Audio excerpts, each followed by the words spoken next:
هنعمل أحلى كوباية صوبيا بمقادير بسيطة. بصوا قشطة قد إيه،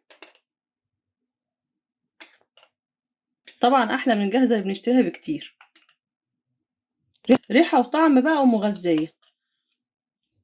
عاملين إيه النهاردة؟ هنعمل مع بعض بودرة الصوبيا في البيت، وهنعمل أحلى كوباية صوبيا بمقادير بسيطة مش مكلفة، وهتكون أوفر معاكم من تشتروها من بره. تعالوا نشوف كده المقادير بتاعتنا. انا بالنسبه لي هعمل اقل مقادير، لو انتوا حابين تضاعفوا الكميه ضاعفوها زي ما انتوا حابين الكميه.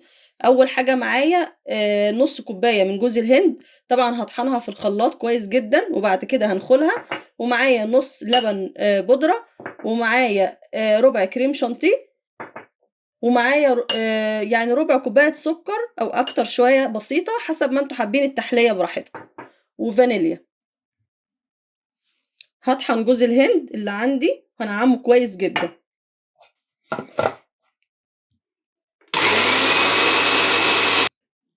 كده ضربت جوز الهند ونعمته كويس جدا لحد ما بقى عامل زي العجينه كده، وكمان انا هنخله.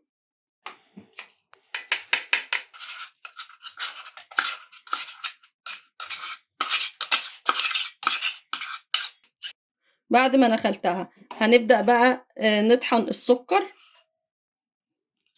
هنزل بالسكر البودرة بعد ما طحنته، وبعد كده بقى المكونات: الكريم شانتيه واللبن وفانيليا. هقلب بقى الحاجات دي كلها مع بعض.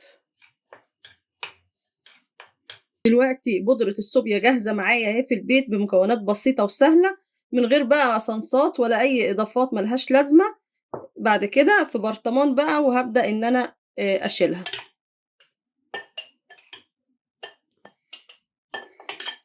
بص عملت معايا كمية حلوة. ودلوقتي تعالوا نعمل احلى كوبايتين صوبيا في الخلاط. هنزل كده بكوبايتين من اللبن، وعليهم معلقتين كبار من البودرة اللي احنا عملناها. ممكن تزودوا حبة كمان لو حابين. لو هنعمل لتر من اللبن هنضيف 5 معالق. السكر بقى حسب الرغبة، هضيف هنا معلقة ومش هكتر.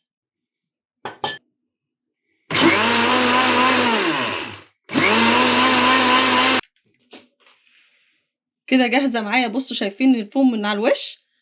قدموها بقى بألف هنا وشفا.